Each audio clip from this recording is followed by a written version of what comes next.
집권 여당인 민주당에서 김병기 전 원내대표에 대한 탈당 압박이 점차 거세지고 있습니다. 박지원 민주당 의원이 선당 후사를 언급한 이후 당 내부에서도 김병기 전 원내대표의 탈당을 요구하는 목소리가 이어졌습니다. 당의 원로인 박지원 의원은 억울해도 국민이 아니라고 하면 나가야 된다는 김대중 전 대통령의 발언을 언급하며 사실상 김병기 전 원내대표의 탈당을 압박했습니다. 재선의 이용선 의원도 김병기 전 원내대표의 자진 탈당 필요성에 대해 그렇게 태도를 취하는 게 합당하다는 입장을 밝혔습니다. 당 내부에선 김병기 전 원내대표를 사실상 손절하는 분위기입니다. 당 윤리심판원의 결과 발표가 늦어지는 상황에서 김병기 전 원내대표가 민주당 당적을 그대로 유지하고 있는 게 당에 큰 부담이 될 것이란 우려 때문으로 보입니다. 이와 관련해 김병기 전 원내대표는 가만히 있으라더니 내보내는 수순이냐며 해도 너무한다고 반발했습니다. 김병기 전 원내대표는 2022년 지방선거 때 강선우 의원의 공천 헌금 문제를 사실상 묵인했다는 의혹에 휩싸여 있습니다. 이런 상황에서 민주당은 일단 이번 공천 헌금 수수 의혹을 개인 일탈로 규정했습니다. 조승래 사무총장은 기자간담회에서 관련 의혹들에 대해 개별 인사들의 일탈로 본다며 공천 과정 전반에 대해 조사한다는 것은 현재 생각하고 있지 않다고 밝혔습니다. 뉴스토마토 박주용입니다. 지금 논란의 중심에 서 있는 분이십니다. 김병기 의원 모시고 관련해서 사실관계를 먼저 듣고 그리고 입장도 하나하나 들을까 합니다. 분위기가 아무래도 무거울 수밖에 없습니다. 안녕을 여쭙기에는 지금 처한 상황이 매우 엄중합니다. 마음이 매우 무거우실 텐데 그동안 어떻게 지내셨습니까? 송구하고 죄송합니다. 많이 반성하고 있습니다. 원내대표 사퇴 이후에도 의혹제기는 이어지고 있습니다. 먼저 그간 제기된 의혹들에 대한 정확한 사실관계 그리고 입장을 한번 들어봤으면 합니다. 가장 논란이 되는 사안은 아무래도 의원님과 강선우 의원 간 녹음된 대화 내용일 것입니다. 지금 현재 공천헌금 수수 의혹까지 번지면서 충격을 주고 있는데요. 먼저 전후 관계를 한번 들어봤으면 합니다.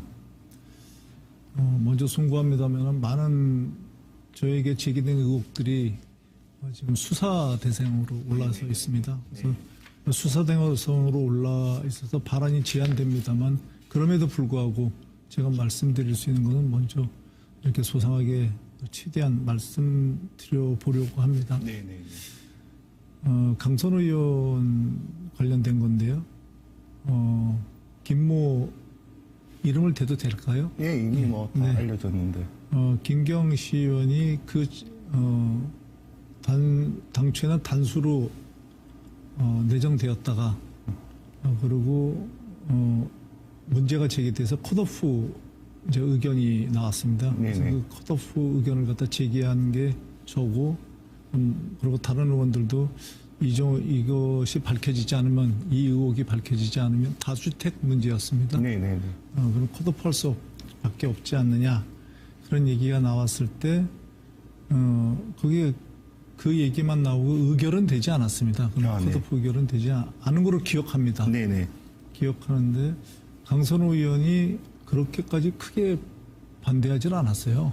제 기억으로는. 근데 만약에 이제 종합적으로 선호가 왔다 갔다 합니다만 나중에 생각해 보면 만약에 1억 원이라는 거액을 갖다 수수했다거나 거기에 연루가 되었다면 저는 굉장히 그때 크게 아마 반대를 하고 어떻게든지 유지를 하려고 그랬지 않았을까 하는 게 제 생각입니다.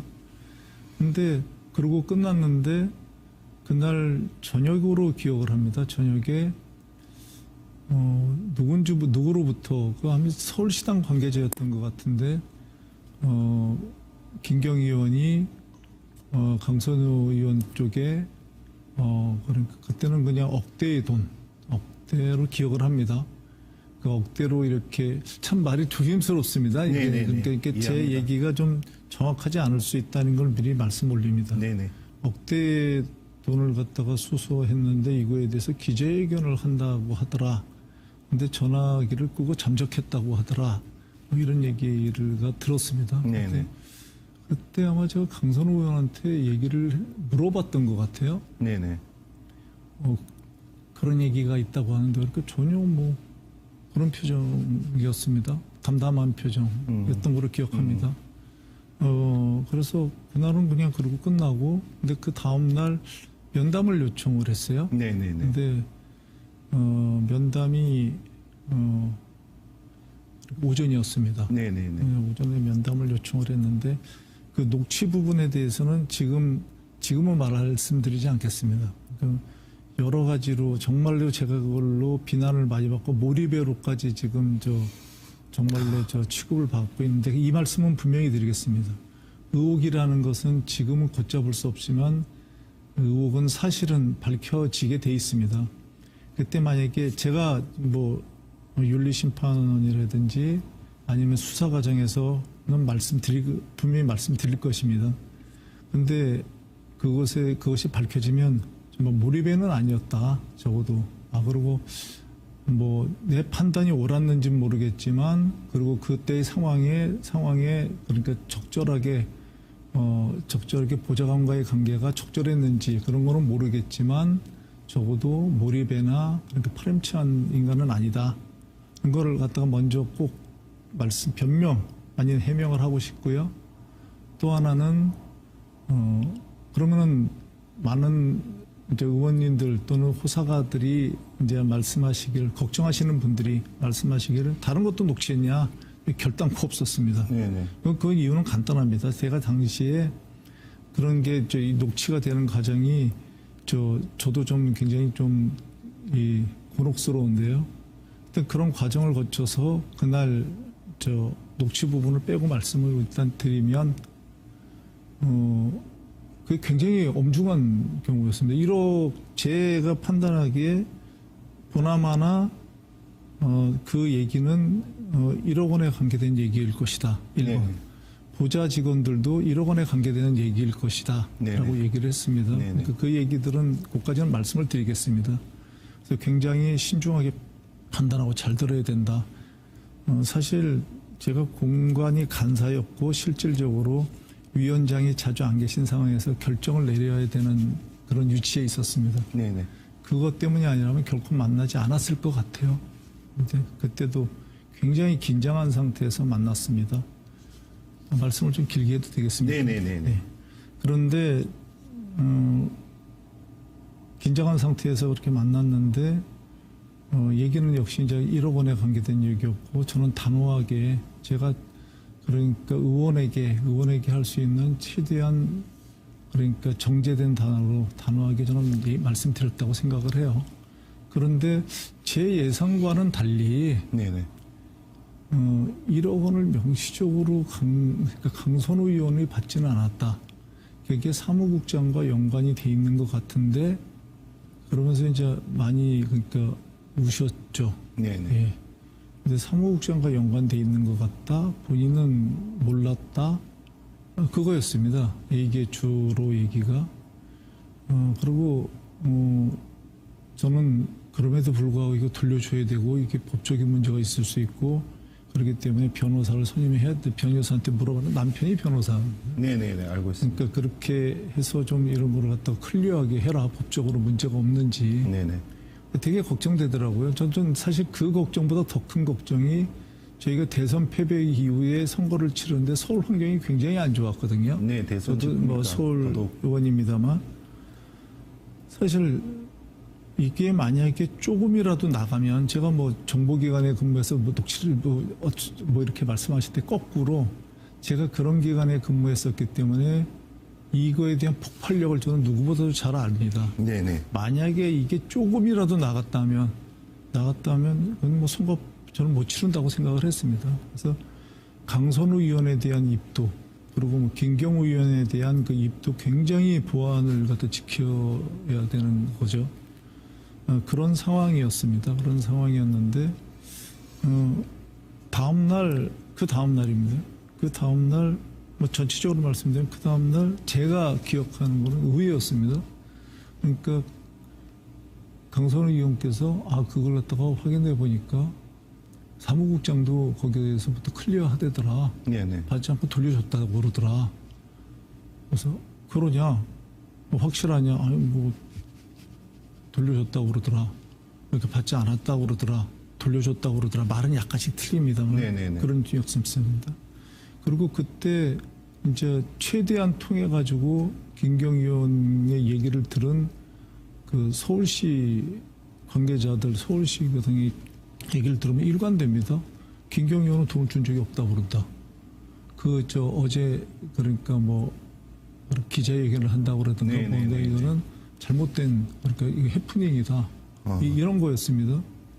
그리고 보자 이제 그 법률 다시 지금 요새 좀 송구스럽습니다만 저랑 갈등을 빚고 있는 그분들이 보좌관들이었는데 두 분 다 변호사들입니다. 네, 알고 있습니다. 예, 그 변호사들이 판단이 이게 법적으로는 둘 다 안 줬다고 그러고 이렇게 되면 이게 법적으로 문제는 안 될 것 같다. 그런 의견이었습니다. 그래서 판단이 이제 그렇게 생겨서 그 판단 외에 제가 제일 중요했던 거는 이것이 그러니까 공천에 미칠 우리 선거에 미칠 영향입니다. 무조건. 네네. 그래서 영향을 봐서 그렇게 됐냐. 그러면은 그걸 갖다 잘 처리하기 바라는데 컷오프는 유지하겠다. 그러니까 왜냐하면 그때 컷오프를 유지하는 게 그것 때문이 아니고요. 네네, 다주택. 다주택 그게 밝혀지지 않았던 그거였거든요. 그렇게 됐었고요. 또 하나는 제가 보니까 그래서 그게 묵인하기 때문에 그날 참석을 하지 않은 거 아니냐 이런. 네네네. 그거는 아닙니다. 사실 기억이 안 나가지고요. 네네. 기억도 안 나고 해명을 하는 것이 의미가 없어서 하는데 그거는 조금만 말씀을 드리면 제가 이해 충돌에 걸렸습니다. 그날 다른 건으로. 네네네. 다른 건으로 제가 이해 충돌에 걸렸습니다. 그때 저희 쪽에서도 좀 시끄러운 일이 있었거든요. 네네. 뭐 이렇게 그래서 제가 그 회의에 참석을 할 수가 없었습니다. 그런 문제가 있었습니다. 자, 그랬던 거지 뭐 강선우 의원의 문제 때문에 뭐 참석을 안 했다든지 뭐 그런 건 아니었어.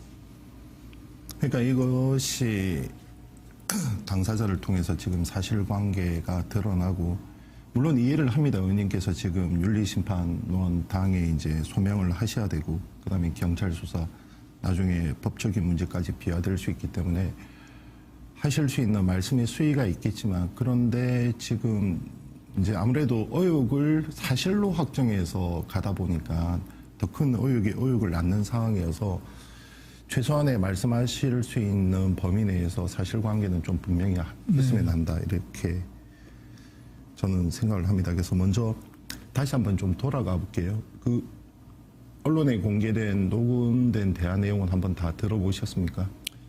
고통스러워서 듣지 않았습니다. 내용을 다 기억을 못하지만은 어느 정도 이렇게 내용을 갖다 듣지는 않았습니다. 의원님께서 그 말씀을 하세요. 계속해서 원칙대로 해야 된다. 그리고 컷오프를 유지해야 된다. 그리고 돈은 돌려줘라. 안 받는다고 하면 어떻게 하냐니까 던지고 나오서라도 나와라. 그리고 기자회견을 하겠다면 하겠다고 해라. 이 부분에 대한 법적인 책임은 내가 지겠다고 해라. 그렇게 끝맺음을 하셔야 된다. 상당히 원칙론적 주문을 하셨어요. 대화 내용을 이제 다 들어보면.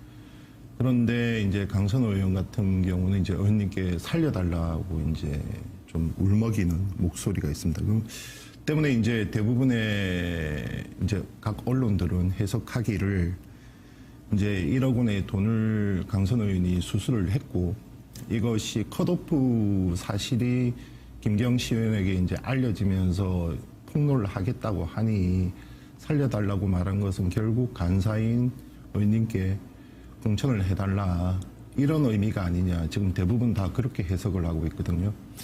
그런 조금 그때의 내용을 알면 좀 잘못 제가 반론을 여기서 하는 게 맞는지는 모르겠습니다. 네네네. 맞는지는 모르겠는데 해명이 또 되는지는 모르겠는데 네. 제가 그 당시에 이제 강제 수사권은 없었으니까 네네네. 얘기를 듣고 판단할 수밖에 없었던 상황입니다. 뭐 확인을 할 수밖에 없었던 상황인데 그런 뜻은 아니었습니다. 제가 그때 당시에 그렇게 처음에는 기억이 안 나다가 아무래도 그 사건이 워낙 커지니까 조금씩 그 내용들은 듣고서 이렇게 기억을 해보면 그 얘기를 들었거든요. 네. 요번에 들었습니다. 네. 살려달라는 얘기가 그런데 그게 자신을 살려달라는 얘기였어요. 자기가 이거 어떻게 해야 될지 모르겠다. 이런 자기도 그러니까 이런 상황에 이런 덫이란 표현이 맞는지 모르겠습니다. 이런 상황에 자기가 왜 연루됐는지 모르겠다.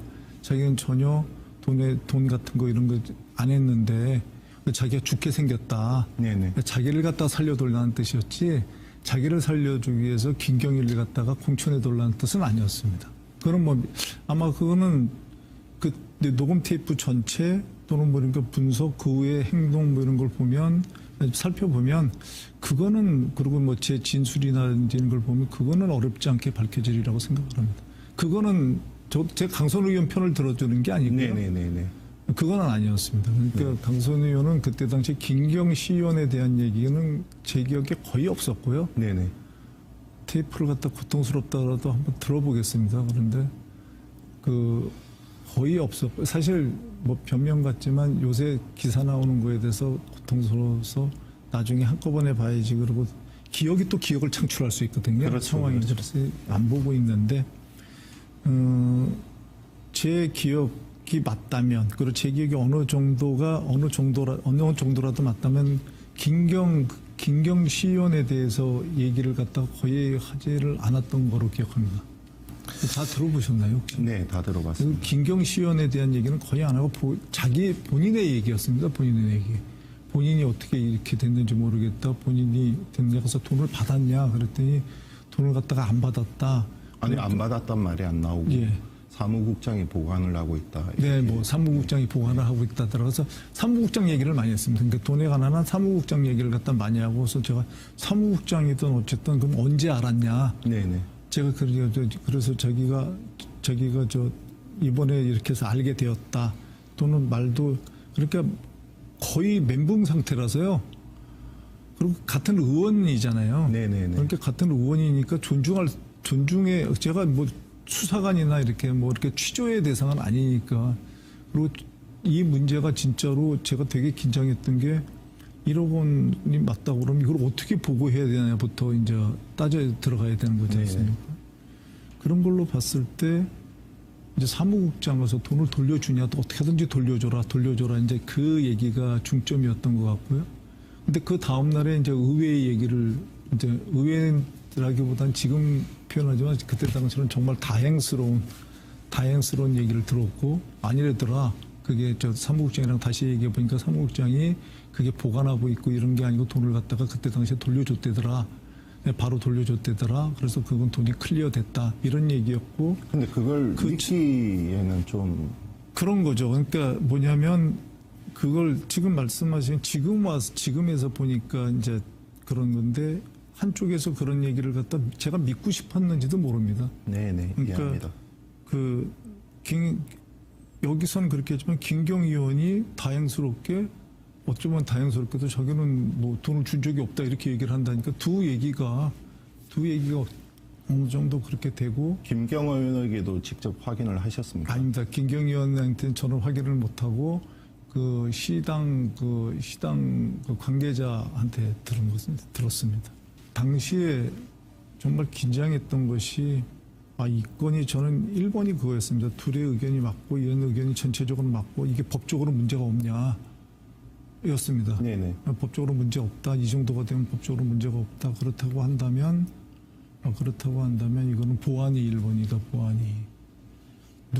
이게 그러니까 공관위원들이나 뭐 그게 없다고 하니까 보안이 1번. 지금에서 생각해서 판단하면 왜 그렇게 판단을 했냐 그랬다고 한다면 참 그때로 돌아가면 어떻게 할 거냐 그렇게 얘기를 한다고 해도 보안을 굉장히 중시했을 것 같습니다. 왜냐하면 지도부에는 보고하셨나요? 아니 제가 위원장이었어요. 네. 위원장이나 마찬가지였으니까 네. 간사였으니까 네. 제가 판단을 할 수밖에 없는 상황이었습니다. 그런데 지금 생각하면은 그때 기동민 위원장이나 적어도 이런 분들한테라도 이런 얘기가 사후에 있었다.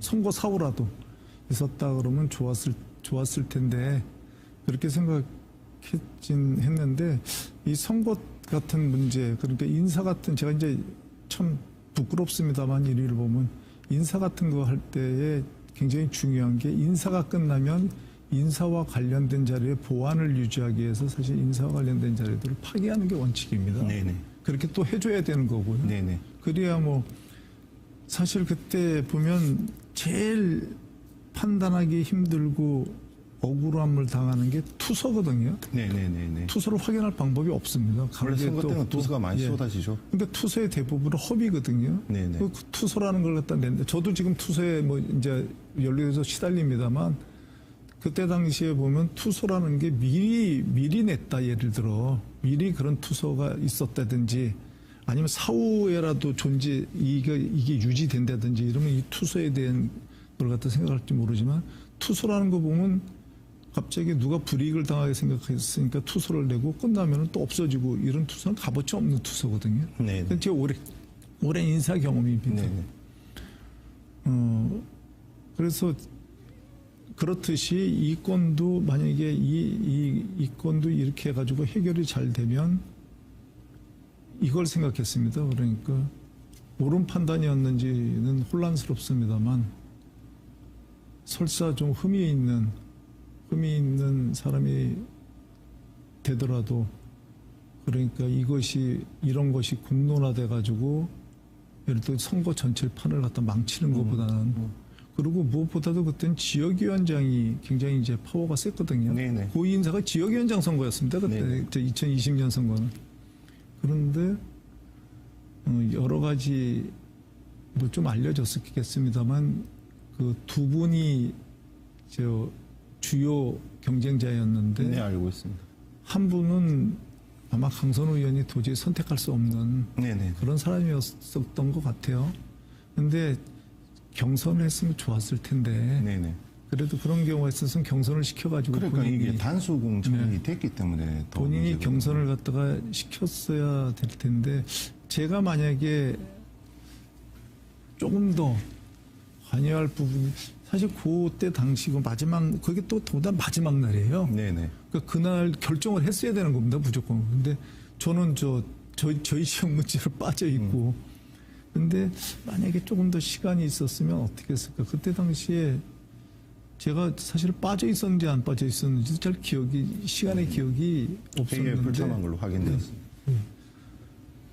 그렇다고 한다면 그게 사실 깔끔하게 경선으로 했다면 어땠을까 하는 게 아마 저도 아쉬움이 남고 아마 강선 의원도 지금쯤이면 굉장히 그게 후회스러운 결정이 아닐까 이렇게 생각이 듭니다. 근데 뭐 나중에 요번에도 보니까 강선 의원이 그 김경 의원을 갖다가 고소했다 이렇게 얘기가 나오더라고요. 근데 아마 본인은 나름대로 그때 그 클리어가 됐다고 해서 결정을 했는지 그런 건 모르겠습니다만 사실 지금 와서 보면은 그런 오해가 충분히 좀 아쉬움이 남는 그런 결정이라고 생각합니다. 그 이후에 이 사태가 터지고 난 뒤에 강선 의원과 뭐 통화나 해보신 적은 있으신지 사실관계를 다시 옛날 기억을 반추하기 위해서라도. 서로들 생각이 거의 안 나는 거죠. 그래서 네네. 통화는 해봤습니다. 네네. 통화하면서 이게 어떻게 된 거냐? 그랬더니 어떻게 된 거냐만요 거의 기억을 못 하던데. 저도 그렇고요. 그러니까 사실 그 문제가 지금 그러니까 그때 당시에 막 엄청난 긴장된 상태, 막 엄청난 그런 게 실체가 있었던 사건, 그 후로도 뭐 여진이 있었던 사건이면 모르는데 두 가지일 것 같아요. 상당히 큰 해프닝이었지만 아무 문제 없이 끝났다. 두 번째는 생각하고 싶지 않다. 그 사건을 갖다가 그런 거였다고 생각합니다. 좀 곤란한 질문을 안 드릴 수가 없습니다. 그 동료 의원과의 비밀스러운 대화, 특히 강선호 의원 같은 경우는 자신의 치부를 좀 드러내면서 논의하고 울먹이고 이런 대화가 녹음되고 유출이 되었습니다. 결국 이와 관련해서 의원들이 좀 상당히 의원님을 좀 의심스러운 눈초리로 보는 것도 사실입니다. 녹음 과정, 지금 MBC 같은 경우 녹음 대상자로 의원님을 아예 지목을 했는데 그 과정 좀 어렵지만 말씀해 주실 수 있습니까? 그럼 정말 할 얘기가 많습니다. 그거는 윤리심판원에서 그는 말씀을 드리겠습니다. 네네. 근데 아까 모두에 말씀드렸습니다만 그렇게 얘기했으면 적어도 그 몰입에는 아니구나 라고 저는 그 말 생각해 주실 거라고 생각을 바꾸실 거라고 저는 기대를 합니다. 다만 한 가지는 말씀드리겠습니다. 네네. 그것이 유출된 과정은 정말로 수사를 바로 의뢰를 할 겁니다. 네네. 그게 녹음된 것도 그렇지만은 그 유출된 거, 이 유출된 거에 대한 것은 정말로 이거는 저는 말이 안 된다고 생각하거든요. 그래가지고 그러면 더 궁금증이 자아지고 이거 어떻게 된 거야 이렇게 말씀드리지만은 이 건에 대해서는 정말로 저부터 정말 명명백백하게 좀 밝혀보고 싶습니다. 너무 제가 모르는 게 많습니다. 의원님은 그 파일을 지금 갖고 계시죠? 없습니다. 당연히 뭐 네. 그거는 말이 안 되는 게 그 파일뿐만 아니라 모든 파일이 마찬가지입니다. 당시에 이렇습니다. 뭐 의원님들이 다 아시겠지만 그 선거를 하게 되면은 중요한 얘기들을 갖다가 텔레그램으로밖에 할 수가 없습니다. 네네. 텔레그램으로 자료를 보내주고요. 그러면 제 핸드폰에 텔레그램으로밖에 볼 수가 없거든요. 네네. 이걸 가지고 제가 다 작업을 할 수가 없기 때문에 네네. 그러니까 작업을 갖다가 같이 해야 됩니다. 네네네. 그러니까 의원들한테도 전파도 해야 되고 뭐도 해야 되고 이렇게 좀 해야 되는 상황이거든요. 네, 그런 상황에 대해서 제가 말씀드리는 게 지금 굉장히 제한이 됩니다. 어느 정도는 제가 파악을 했어요. 파악을 했는데 그거에 대해서는 제가 혹시 방송에 말씀드리게 된다면 토마토에서 당연히 제일 처음으로 말씀드리겠습니다. 누군가가 검증을 도와야 된다고 말씀을 하시면 그 검증 자료가 또 다른 사람들이 갖고 있고 또 유출의 위험성이 있지 않느냐 이렇게도 보여집니다만 의원님들이 공유를 해야 되는 자료들이거든요. 네네네. 그러니까 위원들이 공유를 해야 되는 자료이기 때문에 위원들이 공유를 갖다가 하게끔 해야 되는 자료고요. 그리고 그 자료에 대해서 한 다음에 이제 철저하게 얼마나 파기하고 그걸 갖다가 그러니까 그 자료에 대한 보안을 유지하느냐, 유지하고 파기하느냐 이런 업무들이 다 같이 있겠죠. 네네. 전직 장관님이랑 이모 의원이 만나는 거에 제가 어떻게 보면 그냥 이렇게 표현이 깍두기 뭐라 그럴까 이렇게 참석한 그거였거든요. 그래서 제가 듣는 입장이었습니다. AI 뭐 이런 거. 그러니까 뭐 지금 그분이 저 때문에 곤혹을 치르시는 것 같은데 당을 떠나서 참 죄송하고요. 왜냐하면 그 업무가 그러니까 제가 이제 무마를 해달라고 그분한테 이렇게 그렇죠. 네, 지금 제가 아무리 친해도 의원이 친해도 이 표현이 맞는지 모르겠습니다만 국민의힘 그때 이제 윤석열 정권 때 우리 한 사람이 그 조사를 받을 때 6번을 받고 맞았다고 그러더라고요. 6번인가 8번을 받고 맞았다고 그러더라고요. 네네. 무혐의로 올리니까 뭐 경찰청 동작서에서 다시 조사해. 그럼 그건 어떻게 알았냐? 그냥 들었습니다. 뭐 그런 데더라 이렇게.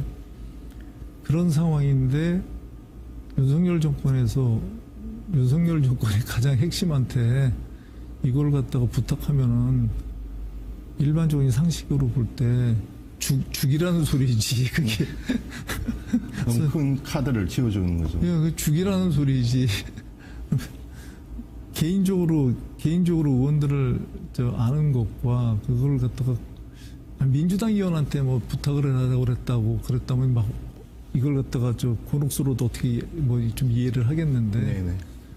그런 것들이 너무 무분별하게 이렇게 얘기가 나가는 거 아닌가 하는 생각은 듭니다. 지난 총선 때 조수진 전 의원이 제기한 문제가 이수진 의원이 제기한 문제가 또다시 불거지고 있습니다. 구 의원으로부터 공천 명목으로 금품을 수수하고 뒤늦게 돌려줬다. 그리고 그것이 탄원소로 갔는데 그 탄원소가 검증위원장이었던 의원님에게 다시 돌아갔다. 주된 골자는 그렇습니다. 네, 근데 그게 좀 조금만 좀 이렇게 이 제 모든 의혹에 대해서 제가 조금만 언론은 의혹을 제기해야 됩니다. 네. 저는 그건 뭐 당연하다고 생각합니다. 근데 의혹을 제기하면 의혹에 대한 사실도 밝혀야 되지 않겠습니까? 입증해야죠. 그럼 막 이 의혹에서 중요보다는 이 조금만 기다려주면은 이건 사실관계는 밝혀지거든요. 네네. 조금 차분해져서. 근데 이때만이 이렇게 해가지고 그냥 완전히 사람을 이렇게 파렴치범을 만들었는데 나중에 보니까 그렇지 않더라 그러면은 이거에 대한 참 명예회복은 어렵습니다. 예, 그렇게 되는 거 네. 아니겠습니까? 그러니까 낙인이라는 조금 게. 낙인놓고 하고 또 그걸 갖다 회피하기 위해서 이거는 이렇지만은 다른 거는 좀 잘못하지 않았냐 이렇게 되는 거 아니겠습니까? 제가 잘했다는 게 아닙니다, 절대. 근데 그래서 조금만 좀 기다려 주셔라 하는 것 중에 하나가 이런 건입니다. 예를 들어 조금만 생각을 해보면 2020년에 공천원금을 갖다가 받았다가 그때 당 24년에 공천원금을 받았다가 이제 돌려줬다는 거 아니겠습니까? 2024년에 일단 그 구의원 두 분은 공천 대상자가 아닙니다. 네네. 그리고 그 당시에 그걸 같이 주도했던 그 의원님한테 제가 그 전직 후보자한테 네네네. 제가 그 돈을 받았다 돌려줬다 했는데 그분은 제 경쟁자거든요. 네네. 일단 구성이 그렇게 됩니다. 네네. 그러면 20년에 그러면은 공천원금을 가지고 이제 받았다 이렇게 이제 돌아가야 됩니다. 네네. 근데 20년에는 그러니까 총선에 관한 제가 후보자였고 제가 그때는 경선했거든요. 경선을 했는데 그 구의원 그 두 분은 그때 당시에는 총선 출마를 하는 분들이 아니었거든요. 네네. 이게 일단 기본 구성에서 좀 맞지를 않습니다. 그리고 정말 제가 이것도 이제 언젠가는 방송에서 밝히겠습니다. 이거는. 네. 왜냐하면 이거는 서로의 줬다 안 줬다 뭐 이러면 줬다 안 받았다 아예 안 받았는데 그런 거에 대한 거는 정말로 우리 시청자들이 우리 경찰이나 뭐 경찰에서도 이걸 전 받아주리라고 봅니다. 얘기를 갖다가. 근데 정말 그거는 그것뿐만 아니라 들어보시면 그런 경우였어? 라고 얘기를 할 것 같아요. 그런데 여기서 지금 얘기를 할 때 얘기가 제한됩니다. 왜냐면 그분이 또 그런 분들이 이런 걸 보고서 얘기의 구성을 또 달리 만들까봐. 네네. 좀 조심스럽습니다. 지금 뭐 어떻습니까?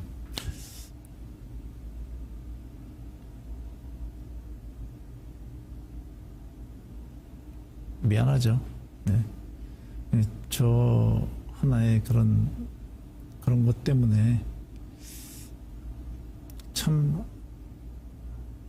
남은 생을 어떻게 살까 그런 정도로 참 미안합니다. 안사람한테도 그렇지만 두 아들한테도 특히 제가 참 대응을 잘못한 거죠. 언론 말씀도 하셨는데 그게 정말로 소상히 설명을 하고 이렇게 했어야 되는데 그게 감정이 폭발한 게 보좌 직원들이 이렇게 하셨을 때 좀 보좌 직원들에 대해서 정말 제가 원망하거나 뭐 이래서는 안 된다고 생각을 합니다. 지금도. 그러니까 탓할 생각 추호도 없습니다. 추호도. 왜냐면 그건 다 제 잘못입니다. 그래서 그런 것을 했을 때 그렇게 하기보다는 부자 직원들을 만나서 도대체 왜 그러냐. 우리가 그래서 조금 더 우리가 그런 걸 갖다가 좀 더 얘기를 잘 하고 또 그랬다면은 저는 상당히 이런 일들이 왜곡되지 않았다고 생각을 합니다. 오해가 많이 쌓였거든요, 서로. 언론에도 제가 그렇게 얘기하기보다는 정말로 소상하게 되도록이면 설명하고 언론에서 예를 들어 제 해명을 다 안 받아주더라도 섭섭해하는 게 아니고 조금씩 얘기하고 간담회도 하고 뭐도 하고 이러면서 이해를 구했어야 되는데 그게 참 미숙하고 후회스럽습니다. 특히 보좌 직원들에 대해서 한 말씀 드리면 원망하지 않습니까? 예, 원망이라기보다는 이게 이렇습니다. 뭐 어떻게 들리실지 모르지만 저 60대 중반인데요. 네네. 제 나이 정도 되면 제가 항상 그런 얘기를 하는데 맺혔던 인연도 풀어야 되는 나이입니다. 이상하게 오해가 쌓였어요. 그가 이제 하나가 그게 이제 쿠팡이랑 연결이 돼 있는데요. 네네. 여기에 먼저 여기서 서영교 의원님께 죄송스럽게 생각하는 거는 제가 조금 해명을 하겠습니다. 해명을 이때까지 한 번도 안 했는데 네. 그 당시에 이제 저희 직원이 저희 이제 방에 있는 직원이 문자를 하나 가져왔어요. 네네. 문자 내용은 잘 알고 계실 테고요. 네네. 그때 제가 보인 반응은 보도가 안 됐습니다. 네, 그런 것 같습니다. 그런데 이렇습니다. 근데 전 당연하다고 생각했거든요. 그런데 거기에 이제 제 옛날 보좌 직원이 이제 들어가 있으니까 그러니까 부적절한 뭐 이렇게 얘기해야 되는데 저는 그렇게 생각하지 않았거든요. 그런데 그게 이제 뉴스가 이상하게 이제 이상한 방향으로 제가 생각하는 방향 이상한 방향이라는 게 제가 생각한 방향으로 전혀 다른 방향으로 흘러가면서 이 직원이 피해를 봤던 것 같아요. 나중에 알아보고 보니까. 네네. 그러니까 그분이 이제 피해를 본 것 같습니다. 그래서 만나봐야 되나 그런 생각을 했었어요. 연락을 해야 되나. 근데 이게 일이 너무 커져버린 거예요. 그래서 참 이 기회를 통해 가지고 그런 건 정말 아니었다. 그리고 그 만난 거에도 그리고 또 변협 회장도 유턴을 맞은 거고요. 네네. 그런 게 아니었다. 그때 얘기가 그런 얘기를 갖다가 이 자리를 빌어서 그 서영교 의원님, 김정욱 그 대한변협 회장님 그리고 제 보좌 직원들한테 해명과 그리고 그거에 따라서 그 이후에 엉뚱한 피해를 갖다가 보셨다면 정말 죄송스럽게 생각한다. 근데 저도 그것 때문에 굉장히 이제 이렇게 일이 꼬이기 시작한 거고요. 또 하나는 이제 그 당일날 이제 그걸 갖다가 말씀하실 것 같아서 그러니까 쿠팡 대표. 이제 대표와 만난 거 그 자체를 저는 지금도 제가 그런 사람들을 만날 때 이렇게 청탁을 받는 것도 아니고 뭐도 아니기 때문에 저는 그 자체는 그런 사람들을 만날 수 있는 거 아닌가 하는 생각을 하면서도 좀 더 신중했어야 된다. 그런 일들이 있으면 그런 생각은 합니다. 그리고 후회스럽고요. 일이 이렇게 됐으니까. 근데 결단코 얘기하지만 그 직원의 10분에 대해서 얘기하지 않았습니다.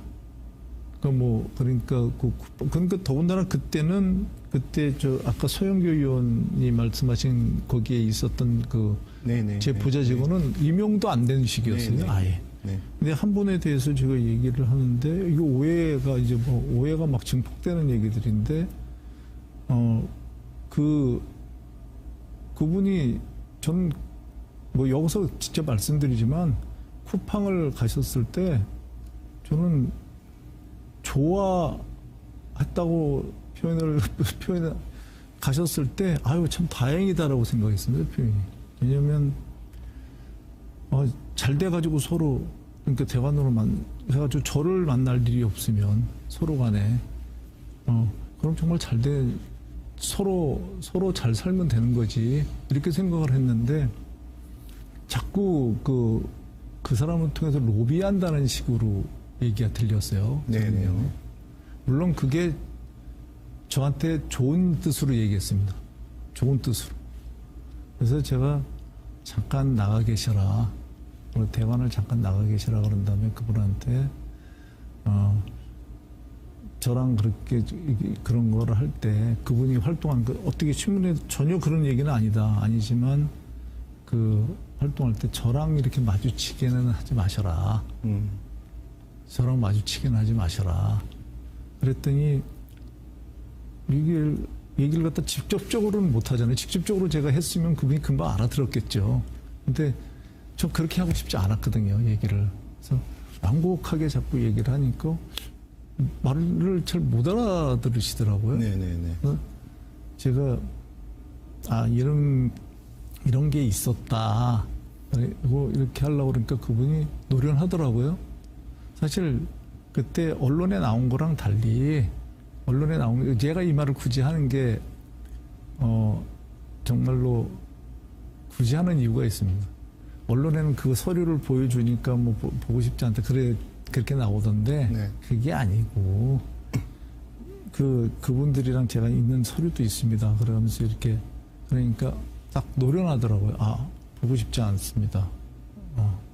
그리고 그 얘기는 이런 얘기는 뭐 안 들은 거로 이렇게 하겠습니다. 당연히 그러셔야 된다. 그러니까 그런 거 하실 때 하시고. 근데 그분이 그러셨던 게 또 그날 사실 그 뭐 쿠팡 대표에 대한 로비라든지 그런 걸 할 수 있는 위치가 아니었습니다. 그러면 처음 만나는 날이었거든요. 네네. 그리고 그런 날이었기 때문에 주로 그날 그리고 아주 부드럽게 제가 부드럽게 언짢은 얘기한 날이었습니다. 그분이 듣기에는. 그러니까 정말 이번에는 좀 잘하셔야 된다. 작년처럼 그렇게 뭐 하신다든지. 그리고 그 얘기가 또 주도 아니었던 게 그 국감이 본격적으로 시작될 때가 아니었어요. 네네네. 그날은 사실은 좀 중요했던 얘기가 제가 생각했던 중요했던 얘기는 그때 통상이었습니다. 네네네. 통상이 그때 우리가 잘 됐지만 아직 그 체계를 못하고 있었기 때문에 그때 당시에 이렇게 활동했던 거기에 직접 참여했던 많은 분들이 정말로 보니까 우리 공무원이나 관료들도 중요하지만 그보다 훨씬 중요하신 분들이 이 사업하시거나 네. 경영자들이더라. 그분들이 인맥을 활용해서 매칭하고 뭐 이런 것들이 굉장히 도움이 되더라. 근데 쿠팡 대표 그분들이 제외 재미 시민권자들이잖아요. 네네네. 그리고 그 미국 조차에서도 우리나라에서 그 자국의 기업을 갖다가 좀 어떻게 하는 거 아니냐 그러고 신경 쓸 정도로 그러니까 하원의원이 미 의회나 이런데 네. 그런 로비력도 있는 것 같고 그래서 그걸 좀 좋은데 써라 그런 얘기를 갖다 주로 했던 시간이거든요. 그리고 그때 식사를 한 거에 대해서 식사비가 그렇게 됐냐 해서 변명할 생각 없습니다. 다만 제가 스타일이 이걸 갖다 말씀드려야 뭐 얼마나 그런 게 있는지 모르겠습니다만 좀 부담스러운 자리 또 아니면은 좀 그런 자리들에 대해서는 그래서 실제 속도 별로 안 좋았어요. 그렇지만 그런 자리에서는 제가 음식이 너무 헤비하니까 저는 가볍게 먹겠다. 이런 식으로 해서 빠져나가는 게 저 테크닉 중에 하나입니다. 네네. 그래서 음식값에 대한 부담이 있을 때 편할 때는 아닌데 근데 그 첫 만남이었고 그리고 사실 다른 데서도 제가 그냥 가서 코스 안 먹고 그냥 그렇게 할 때도 꽤 있거든요. 근데 그게 막 가격이 막 그렇게 막 이렇게 좀 막 자극적으로 되면서 그런 거에 대해서 제가 통제를 못했던 것 같습니다. 통제를 했어야 되는데 제 자신을 통제하고 그날 그때 당시에 쿠팡을 만나는 게 그렇게 적절하지는 않았나 이런 생각을 갖다가 먼저 했어야 되는데 뭐 음식값 이런 데 대해서 그렇게 안 먹었는데 뭐 이렇게 대응한 건 정말 모자란 대응이었다 이렇게 생각을 합니다. 이 모든 의혹이 이제 전에 함께 방에서 같이 일을 했던 보좌진들로부터 나왔기 때문에 상처도 크실 테고 또 원망은 지금 안 하신다고 하셨는데 그런데 이런 문제가 제기되면 저 같으면 한번 만나서 실제 오해가 있다면 풀고 지금 본인들이 느끼기에는 쿠팡 대표를 만나서도 이제 사직을 사실상 우회적으로 압박한 것 아니냐 집권 여당의 원내대표로서. 그렇게 결국 생계까지 낭떠러지로 모는 상황에서 이들도 이제 모든 것에 대해서 전면전에 나선다. 지금 뭐 이렇게 된 걸로 지금 다들 알려져 있는데, 실제 중간 과정에서 직접 만나거나 통화를 하셔서 오해가 있다면 풀고, 그리고 뭐 물론 그들이 이제 의원님을 비난한 내용도 뭐 언론은 다 알고 있지만, 문제는 이제 주가 그들이지 않지 않습니까? 아무래도 이제 의원님이다 보니까 특히 공적인 위치에 있으니까. 그렇다면 분명히 그런 과정이 좀 필요했다. 만나서 오해를 풀든 아니면 서로 간에 용서를 구하든 사과를 하든. 그런데 그런 게 없이 너무 강대강으로 가다 보니 결국 지금까지 이르지 않았나. 강대강이라기보다는 제가 모자랐던 겁니다. 왜냐면 이게 제일 먼저 이렇게 불거졌던 게 요 몇 달이 아니고 6월달 이제 원내대표 선거 때서부터 이제 쭉 얘기가 나오고, 어떤 그러니까 우리 언론에서 또 한 언론에서 집중적으로 우리 두치에 대해서 한 10몇 번 이렇게 보도하는 것도 있었고, 이렇게 해서 쭉 그런 게 이어지면서 제가 그러니까 서로 간에 오해가 쌓인 거죠. 저는 이걸 갖다가 그냥 감정적으로 대응하는 것보다는 이걸 갖다가 내용 증명을 보내서 공식적으로 이렇게 하지 말아라. 그렇게 얘기하는데 그게 이제 협박성으로 들렸다든지 아니면 저희와 거기를 갖다 중재해 줄 사람이 있어야 되는데, 사실은 이 중재해 줄 사람이 그분들은 보좌관 생활을 갖다가 변호사 출신들에서 보좌관 생활을 특별히 다른 데서 해본 적이 없고 저희 의원실이 다고요. 저 같은 경우는 그걸 중재해 줄 사람들이 없이 그때 다 그만둬가지고 그 중재자를 갖다 넣기가, 믿을 만한 서로에게 중재자를 갖다 넣기가 어려웠었는데, 사실 기회가 있었습니다. 제가 그러니까 한 7, 8월 이때부터 그 제일 선임 보좌 직원을 제가 계속 만나고자 했거든요. 네네. 시도를 하는데 이게 시도가 계속 그려지는 거예요. 정말 지금 생각해 보면 내가 더 적극적으로 나섰으면 됐겠죠. 그런데 굉장히 엉클어지더라. 그래가지고 만나는데 실패했고, 그것이 이제 오해가 그냥 씻을 수 없는 서로 간의 오해로 그냥 굳어지는 그런 계기가 됐던 것 같아요. 꼭 중재가 필요했겠습니까? 오히려 진심을 다해서 다가서면 그 진심이라도 전달되지 않았겠습니까? 그렇죠. 예, 그렇게 생각을 합니다. 그러니까 진짜 아니었다. 그리고 사실 뭐 필요한 경우에는 너희가 나 때문에 피해를 받았다면, 여기 피해를 갖다 내가 어떻게 하겠다, 뭐 이렇게까지도. 전 사실 그렇게 작년이죠. 재작년이 되나요? 재작년 12월 달에 그렇게 그런 충격적으로 안 좋게 그렇게 좋지 않은 모양으로 헤어졌지만, 전 정말 저는 가깝다고 생각했거든요. 정말 믿었고, 정말 그때까지 모든 것을 오픈하셨겠죠. 정말 가깝고 오픈했다고 생각했는데, 그 오픈한 게 전부 다 녹취됐다는 데는 굉장히 놀랐습니다. 놀랬지만 그걸 갖다가 제가 그럼에도 불구하고 저는 뭐 원망하거나 뭐 제가 그걸 갖다 탓하지 않는다니까. 그 정도로 굉장히 가까웠고, 남은 생은 내가 언제 정치를 그만둘지 모르지만 그들과 이렇게 같이 이렇게 어울려서 하면 재밌겠다. 삶을 살면 재밌겠다 할 정도로 그렇게 믿었고 의지를 했었기 때문에, 그런 것 때문에 더 제가 이 진심 그렇게 다가가지 못하지 않았나. 너무 모자르지 않았나. 그러니까 그런 게 조금이라도 제가 덜 친했다면, 덜 가까웠다면 제가 갔을 것 같아요. 근데 너무나 가까웠어가지고 거꾸로 그런 거를 하는데 실패했던 것 같습니다. 제가 모자란 거죠. 제가 그 분노 조절을 못하고. 네. 결론적으로 이재명 대통령과 정부에 큰 부담이 된 것은 사실입니다.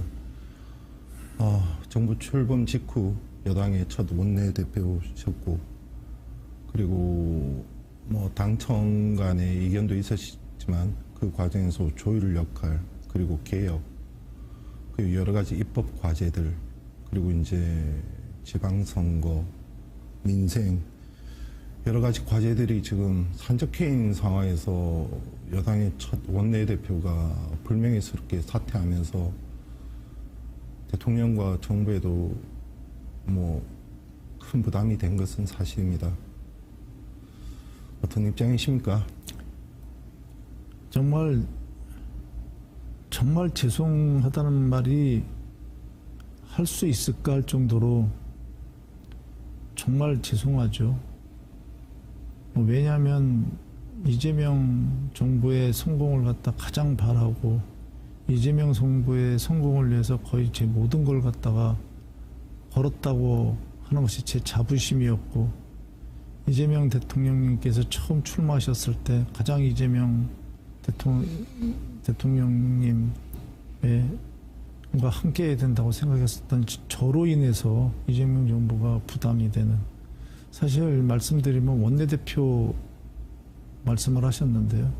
원내대표 때 당초에는 원내대표로 있으면서 이걸 갖다가 해명을 해야 정말로 이게 해명이 된다고 제가 생각한 적도 있었습니다. 그렇지 않았으면 제가 굉장히 일찍 그냥 사퇴를 했겠죠. 네네. 근데 언론에서 그렇게 집중 포화를 맞으면서도 제가 견뎠던 게 이재명 정부의 그 마지막 개혁 작업, 개혁 과제 이런 걸 갖다 해놓고 퇴직을 하더라도 하고 싶었습니다. 근데 그런 생각이 들더군요. 과연 이재명 정부의 성공을 위해서 원내대표직에 있으면은 결국은 이게 부담을 드리는 거 아니냐. 정말 인정하고 싶지 않았지만 인정할 수밖에 없더라고요. 그래서 원내대표직을 갖다가 사퇴하고 조용히 이 문제를 갖다 수습해야 되겠다, 이렇게 생각을 하게 됐습니다. 근데 정말 죄송하죠. 죄송하고, 그리고 이 죄송함을 갖다가 어떻게 다 갚아야 될지 모르겠습니다. 근데 그럼에도 불구하고 이것이 시간이 지나서 조금 지나면 지금의 부담이, 지금의 이 사건을 인해서, 그러니까 정말 실망했던 그것이 다 올라오지는 않겠지만은, 시간이 지나 보니까 의혹이라고 제기됐던 게 다행히 대부분이, 또는 전 전부라고 생각을 하는데, 그런 것들이 다행히도 그렇지 않았구나, 그렇게 하는데 정말 전력을 다하겠습니다. 제기된 모든 의혹들에 대해서는 법적인 문제는 없다고 확신하십니까? 잘못은 했지만, 제가 잘했다는 건 아니지만 네네. 법적인 문제는 그건 없을 거라고 생각합니다. 당이 강선우 의원이 탈당을 했음에도 불구하고 제명을 통한 극약 처방을 내놨고, 직전 원내대표였던 의원님에게도 윤리감찰 지시, 그 다음에 지금 윤리감찰원에 징계 요청을 한 상황입니다. 그리고 아직 일부이긴 하지만 결자해지, 선당우사 이런 목소리가 나오는 것은 결국 좀 자진해서 탈당 얘기로 이어질 수밖에 없는데, 마음이 무거우실 것 같지만 그에 대한 명확한 입장은 밝혀주셔야 될 것 같습니다. 저는 정말 잘못했고 이거에 대해서 송구스럽습니다만, 그것이 저는 탈당과는, 제가 원내대표 때도 똑같은 말씀을 갖다 드렸는데요.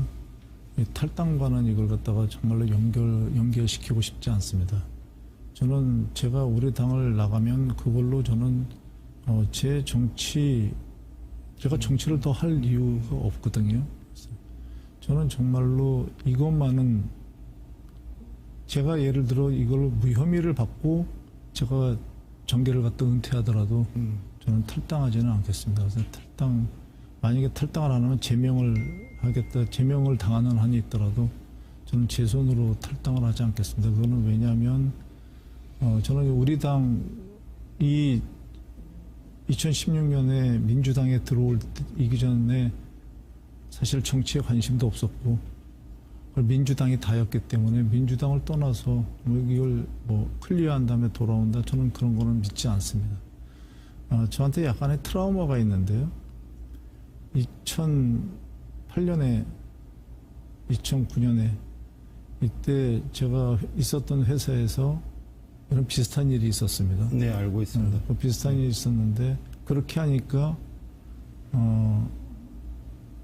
그 다음에 걷잡을 수 없이 일이 돌아가고 그게 영원한 지워지지 않는 상처가 돼서 돌아오더라고요. 그래서 이번에는 그런 선택을 하지 않겠습니다. 원내에서, 그러니까 민주당 내에서 저는 탈당을 한다고 해서 이 문제가 해결된다고 생각하지 않습니다. 오히려 제가 여기 있으면서 정말로 결백하니 한 명이라도 믿어달라. 그리고 그런 것들이 우리 민주당에서 정말로 그러니까 해가 안 되도록 이 지금의 이 상황, 이 소나기가 오는 이 상황을, 그리고 이게 쏟아지는 이 상황에서 조금만 좀 믿고 기다려 달라. 그럼 이 문제에 대해서 대부분 해결을 하겠다. 사실 제기된 것 중에서 대부분의 것들은 사실 그렇게 입증하는데 그렇게 오랜 시간이 걸리는 것들이 아니거든요. 그냥 오늘이라도 입증이 될 수 있는, 입증이 되는, 그러니까 상황이 또 그런 그 경중을 따져봤을 때 그런 것들이 아니거든요. 그리고 실명을 거론해서 죄송합니다만 이제 강의원 건이나 또는 우리 안사람에 관계된 건들은 그거는 정말 수사를 해보면 좀 명명백백하게 밝혀질 거거든요. 그렇기 때문에 그런 거에 대한 시간을 주시면 조금만 동료로서 시간을 주시면 이건 해결을 하겠다. 해결을 하고 그 다음에 해결을 한 다음에도 여러분들이 만족하지 않으면 그때는 결단하겠다. 이렇게 말씀드리고 싶습니다. 마지막으로 믿었던 당원과 그리고 국민 여러분께 한 말씀 해주십시오. 근데 이유 여하를 막론하고 원내대표로서, 민주당의 초대 원내대표로서, 이 집권여당의 원내대표로서 이러한 모습을 보여드린 것에 대해서 정말 죄송스럽게 생각합니다. 보좌 직원들에게도 다시 몇 번 말씀드리지만 보좌 직원들을 탓하거나 원망할 생각 추호도 없습니다. 제가 오히려 그때 당시에 좀 더 먼저 이 문제를 해결하기 위해서 나섰다면은 상당 부분의 오해는 풀렸을 것이고 지금의 상황은 오지 않았을 것이라고 저는 생각을 합니다. 그리고 또한 당원님들과 저를 갖다가 믿고 이렇게 지지해 주신 당원님들과 국민들께 정말로 죄송합니다. 그 죄송하기 때문에 제가 이 문제를 갖다가 해결하고 싶습니다. 저는 다시 말씀드리지만은 이런 얘기를 드리고 싶습니다. 원내대표 때 저한테 원내대표를 갖다 계속 유지해야 된다고 하신 분이 있습니다. 네가 문제가 없다 그러면, 그리고 네가 물러난다는 건 문제 있다는 뜻 아니야? 이런 얘기였습니다. 정말 그 얘기에 솔깃했습니다. 근데 저는 국정에 이게 방해가 조금이라도 되면 안 된다고 생각을 했거든요. 그 원내대표 직책은 당직이기 때문에 그만큼 중요한 직책입니다. 근데 저는 지금은 어쩌면 평당원으로, 그리고 국회의원의 한 사람으로서 정말 이 문제는 저 민주당의 명예를 위해서라도 민주당 내에서 이걸 갖다 꼭 해결하고 싶습니다. 그러니까 우리가 만약에 이 문제를 갖다가 일부에서 말씀하시는 것처럼 그렇게 말씀하시는 게 보기에는 사실 어떤지 모르겠지만은 결코 그 당하는 사람, 그리고 그거 했던 사람들은 정말 외로웠겠다. 그 전에 많은 분들이 있었습니다. 정말 외로웠겠다. 그분들의 이 외로움과 억울함을 갖다가 정말 내가 외면했었구나. 그런 생각을 하게 됩니다. 그래서 정말 죄송스럽게 생각하지만 그 죄송스러운 만큼 더 이 문제를 갖다 밝히기 위해서 제가 무소속이 아니라 민주당의 일원으로서 이 문제를 밝히기 위해서, 그리고 민주당의 일원이라면 더 밝히기 위해서 제가 분골쇄신할 수 있다, 이렇게 말씀드리겠습니다. 어떻게 보셨습니까? 김병기 전 원내대표가 자신에게 주어진 의혹들 관련해서 처음으로 언론 인터뷰를 진행했습니다. 그에게 장시간의 해명 기회를 줬다는 비난 댓글들도 보입니다. 다만 의혹의 당사자로부터 직접 해명과 사실관계를 듣고 판단해도 늦지 않다는 생각에서 인터뷰를 진행했습니다. 물론 비난받아야 될 지점들은 많습니다. 특히 그의 태도에 있어서, 그리고 계속되는 그 해명의 번복에 있어서만큼은 비난받아야 되겠죠. 때문에 뒤늦은 참여일 수 있습니다. 만신창이가 된 그의 마지막 소망은 가족과 민주당만큼은 놓지 않겠다는 간절함이었습니다. 인터뷰 내내 마음이 불편했습니다. 이러면 이번 주 경찰의 압수수색이 있을 전망입니다. 진실 규명은 그의 몫입니다.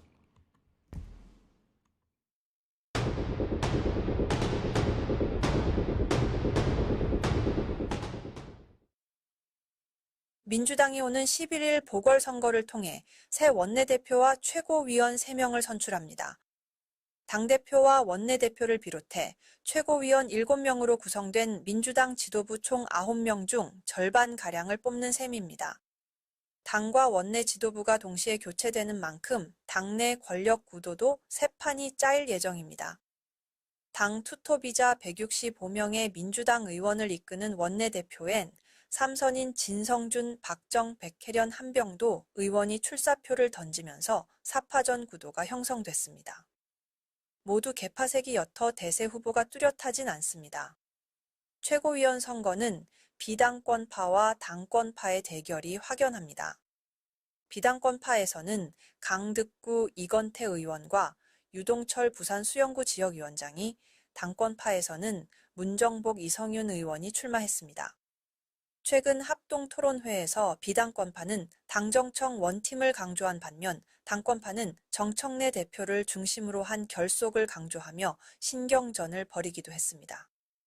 현 당권에 대한 견제 강화 또는 입지 강화 여부가 새 지도부 구성에 달린 가운데 정청래 대표 체제가 기로에 설 전망입니다.